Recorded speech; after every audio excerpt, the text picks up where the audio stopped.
Hey y'all, and welcome back to Therapy and the Soft Life. I'm your host Asia, and I'm so happy you're here. If you've been listening for a while, first of all, thank you. Every time you hit play, it reminds me that there's people out there who value these conversations and are on their own healing journeys, so it really means a lot for you to keep tuning in. And if this is your very first time here, welcome, welcome. I hope this feels like you're sitting down with a close friend. So today's episode is one I think so many of us struggle with, sometimes silently, sometimes out loud, and that's dating while you're still healing. Now, let me be clear, this isn't going to be a checklist, and I don't have a one-size-fits-all formula for you, because dating while healing is messy. It's layered, it's not neat, and it's definitely not linear. Some days you feel strong and grounded, and you're like, yes, I'm good. I've grown. I'm ready to share this with someone. And then there's other days where you think, am I kidding myself? Do I even belong in a relationship right now? And I want to normalize that feeling, that wobble between confidence and doubt, because we've all heard those little sayings from people like, don't date until you're fully healed, or work on yourself first, then you can think about love. And don't get me wrong, there's wisdom there. I understand where those sayings come from. But a heart of them is really about not dragging old wounds into something new. And here's where I think we get tripped up. So many people see healing as a finish line. Like one day you wake up and say, okay, I'm officially healed. I'll never be triggered again. I'll never get insecure again. I'll never overthink again. Time to find love. And y'all, life just doesn't work that way. Healing isn't a diploma you hang on the wall. It's not this final destination where you arrive, unpack, and you're good forever. Healing is ongoing. It's layered. It's recurring. Sometimes it feels like a spiral. You revisit things you thought you already worked through. You gain new awareness, and you get tested in ways you thought you mastered. And honestly, if we all waited until we were 100% healed, most of us would never date. We'd be waiting forever, because healing is lifelong. So this conversation today, it's about giving ourselves permission. Permission to be works in progress. Permission to crave connection while we're still growing. Permission to let healing and love sit side by side instead of making them enemies. And I'll be honest, this is something I personally struggled with. There were times in my life when I told myself, Asia, don't even think about dating until you have it all figured out. But then I realized I might never have it all figured out. And waiting for that imaginary finish line was actually just keeping me from experiencing love and from practicing vulnerability and from being reminded that even in my mess, I am still lovable. So here's where we're going in this episode. I want to unpack what dating while healing actually looks like in real life, not the social media version. I want to share some of my own experiences and give you some reflection points, and also just remind you that you don't have to choose between being in progress and being open to love. So grab your tea, your coffee, maybe even a little snack if that feels comforting right now, and get cozy because we're about to dive into it. So here's the thing about relationships. They are mirrors. They reflect us back to ourselves. Sometimes those reflections are beautiful. Sometimes those reflections show us our kindness, our joy, the way we open up when we feel safe. But other times, those reflections sting. They show us the fears we're still carrying, the insecurities we thought we buried, the places that still need tenderness. I'll give you a personal example. For a long time, I struggled with abandonment fears. If someone I was dating didn't text me back within a couple of hours, my nervous system went into overdrive. My chest would tighten, my thoughts would spiral, and I'd start questioning everything like, did I do something wrong? Did I say too much? Are they losing interest? Am I too much to handle? And y'all, the anxiety was so real. I replayed conversations in my head over and over, looking for something I said that could have pushed them away. But here's what I had to realize. My reaction wasn't about them. It wasn't about the person in front of me at all. It was about me, my history, my past wounds, the younger version of me that was terrified of being left. And therapy gave me language for that. Therapy helped me see the difference between what was happening in the moment and what was being triggered from the past. And over time, I learned to pause and say, hold on, this isn't about them ignoring me. This is my fear of abandonment getting loud. That doesn't mean the trigger disappeared. It didn't mean I never spiraled again, but it gave me space. It gave me perspective. And that to me is the difference between dating unhealed and dating while healing. When you're unhealed, the trigger takes the wheel.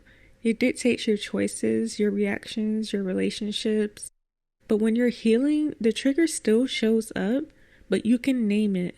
You can hold it with compassion, and you can choose differently. That's why this topic matters, because so many of us put off love thinking we need to wait until we're perfectly whole. But dating itself, when done consciously, can actually be part of the healing. Relationships can call us into growth. They can highlight areas we didn't realize still needed care. They can be places where healing gets practiced, not just theorized. One of the biggest lies I used to tell myself is that I had to be finished to be worthy of love. Finished meaning I thought I needed to have all my issues neatly packed away. I thought I had to silence every insecurity, clean up every old wound, and present myself like this flawless, shiny version of Asia before I could even think about being with someone. It sounded like, let me get myself together first. Let me heal every single thing. Let me outgrow every bad pattern. Then maybe I'll be ready for love. But the truth is, there is no finished. Healing is not a project that you can check off your to-do list. You don't graduate from healing. It's ongoing. And the crazy thing is, I thought that belief made me responsible. Like, oh, look at me, being self-aware, waiting until I'm perfect to let someone in. But really, it was just another form of fear. It was me protecting myself from vulnerability by setting an impossible standard. Because if I waited until I was done, I'd never have to risk someone seeing the messy parts. I'll never forget the first time I told someone I was dating that I was in therapy. Y'all, my stomach was in knots. I thought they were going to look at me like, oh, she's broken, she's damaged, she's too much. But instead, they respected it. They said it was brave. They told me it was a strength. And in that moment, something shifted in me. I realized being in progress didn't make me unlovable. It made me human. And not only that, but it made me intentional. And that's something we forget. Doing the work, whether it's therapy, journaling, learning new coping skills, that's attractive. That's not baggage. That's growth. So I want to tell you what I wish someone had told me sooner. You don't have to be finished to deserve love. You don't have to be perfect to be chosen. You don't have to clean up every single thing before you allow yourself to be seen. And here's the other part. The people who make you feel like you need to be flawless before they can love you, they're usually not doing their own work. They're projecting their avoidance onto you. So if you've been holding yourself back, telling yourself, I'll start dating when I have it all figured out, I want you to pause and really sit with this. What if that day never comes? What if healing is lifelong? And what if love can actually be part of the process? Because I've learned that sometimes it's the right relationship that helps you practice the very things you're learning. It's the safe space that helps you try out your new boundaries, that shows you can communicate your needs without everything falling apart, that reassures you that vulnerability doesn't always lead to rejection. You are already worthy of love, as you are, with your mess, with your growth, with your healing. Someone will see the effort you're making and recognize it for the strength it is. Now, let's talk about triggers because, dating has a way of bringing them up quick. You could be doing amazing on your own. You've been consistent with therapy, you're journaling, you're practicing mindfulness, you're proud of the growth you made. And then you start dating someone new. And suddenly, things you thought were over start popping back up.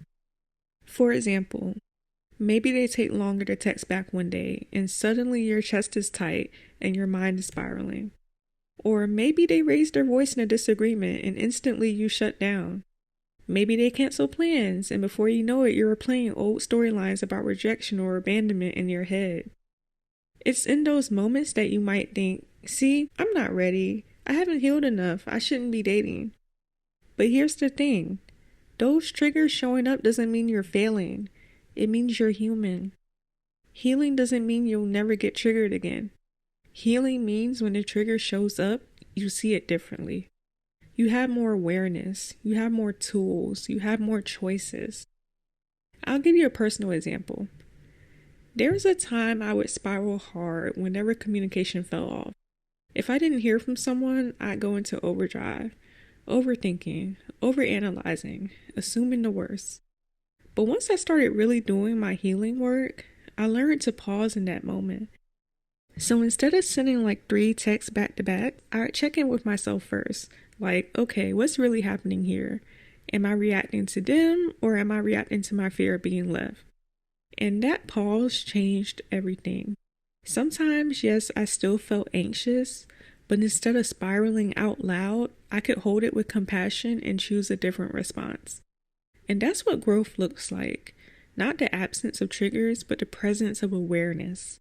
So here's what recognizing your triggers in real time can look like. You notice when your body shifts, your heart starts racing, your stomach dropping, whatever physical signs, you notice it. You pause before reacting. You name it out loud or to yourself, like, I'm feeling anxious right now because this situation reminds me of X, Y, and Z. Or sometimes you even share it with your partner, like, hey, this is a little hard for me. I'm working on it, but I want you to know why I might pull back right now. That's dating while healing. It's not about having 0 reactions. It's about having the awareness to not let the reaction run the show. So one of the biggest challenges when you're dating while healing is balance. And that can be balance between tending to yourself and allowing someone else to be present with you, or balance between leaning on your partner for support without handing them the entire weight of your healing. And trust me, I had to learn this the hard way. There were seasons in my life where I would make my partner my everything. And on the surface, it looked sweet, like you're getting constant calls, constant texts, constant reassurance. But underneath, I was leaning on them in a way that wasn't healthy. I expected them to calm every fear, soothe every insecurity, and be available for every spiral. And here's the thing, they tried, but it wasn't fair to them. It wasn't sustainable for me either. Because my healing became dependent on their responses. If they showed up perfectly, I felt okay. But if they missed the mark, I unraveled. What I eventually learned is your partner can be supportive, but they cannot be your therapist. They cannot be your sole coping mechanism. They cannot be the substitute for the self-work you need to do. When I stayed consistent with therapy, journaling, moving my body, and making time for my own peace, I showed up to the relationship differently. I was calmer. I was clearer. I wasn't demanding my partner fix everything. I was inviting them to walk beside me as I worked through it. But when I neglected those things and only leaned on the relationship, I lost myself. I felt resentful when they couldn't meet needs that weren't theirs to meet. So here's the balance. Keep doing your work. Stay in therapy if you can. Stay committed to the rituals that ground you, whether that's journaling, prayer, meditation, movement, or time with friends. Then let the relationship be a place of support, not substitution. And the beauty of balance is it actually strengthens the relationship because your partner doesn't feel like they're constantly failing you, and you don't feel like you're constantly failing yourself. You both get to show up as 2 whole and perfect healing humans walking the path together. So now we're going to get into vulnerability. And this is one that makes me take a deep breath because being vulnerable while you're still healing feels terrifying. It feels like you're handing someone a map with all your tender spots circled in red, like you're saying, here are the places where I'm fragile, please don't hurt me. And if you've been hurt before, vulnerability can feel impossible. You start telling yourself, nope, I'll just keep it surface, I'll smile, I'll nod, I'll keep the real stuff tucked away, because if they don't see it, they can't use it against me. But here's the truth I had to learn. Vulnerability is also how you find out who's safe. I remember telling someone I was dating, I'm still working on trust. Sometimes if I don't hear from you, I get anxious. And I brace myself for judgment. I thought they would roll their eyes or call me needy or back away. But instead, they leaned in. They said, thank you for telling me. I'll keep that in mind. And y'all, in that moment, something softened inside me because I realized vulnerability didn't make me unlovable, it made me real. So here's the thing, the wrong people will dismiss your vulnerability. They'll minimize it. They'll make you feel ashamed for having feelings. But the right people, they'll honor it. They'll adjust where they can. They'll remind you that your honesty is welcome. And I don't mean vulnerability in the sense of trauma dumping on the first date, because no, don't do that. I mean this kind of soft honesty that lets someone actually know you. The kind that says, here's what I'm still growing. Here's what feels hard for me. Here's what I need. Because when you show up vulnerably, you give someone else permission to do the same. And that's where real intimacy begins. So yes, vulnerability is scary, but it's also the filter. It shows you who can meet you where you are and who can't. It's not weakness, it's wisdom. So by now you might be asking yourself, okay, Asia, but how do I know if I'm actually ready to date while I'm still healing?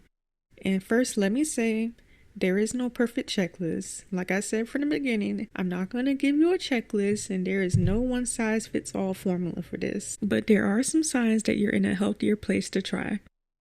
So one sign is you can recognize your triggers instead of automatically projecting them. It doesn't mean you never get triggered, it means you notice it. You catch yourself mid-spiral and say, okay, this feels familiar. This is me reacting from an old wound. That awareness alone changes everything. Another sign is you can communicate your needs, even if your voice shakes. Maybe it's as simple as saying, consistency is really important to me, or I need some reassurance when I'm anxious. It doesn't have to be perfect, but the fact that you're naming it means you're ready to try. A third sign is you're not expecting someone to fix you. You're not looking for a savior. You're looking for a partner. That's someone who will walk beside you, not carry you. And another sign is you're willing to walk away if the relationship threatens your growth. And this one is huge because it means you're not so desperate for a connection that you'll sacrifice your healing to keep it. You know that your peace matters more than just being in a relationship. So here's a few more that I want you to take with you. One thing is you can take accountability when you slip back into old patterns. You're practicing balance. You're still doing your own work while letting the relationship be supportive. You've learned to self-soothe. Even if it's not perfect, you have tools besides just your partner. Notice none of these require perfection. They don't require that you never get triggered or never make mistakes.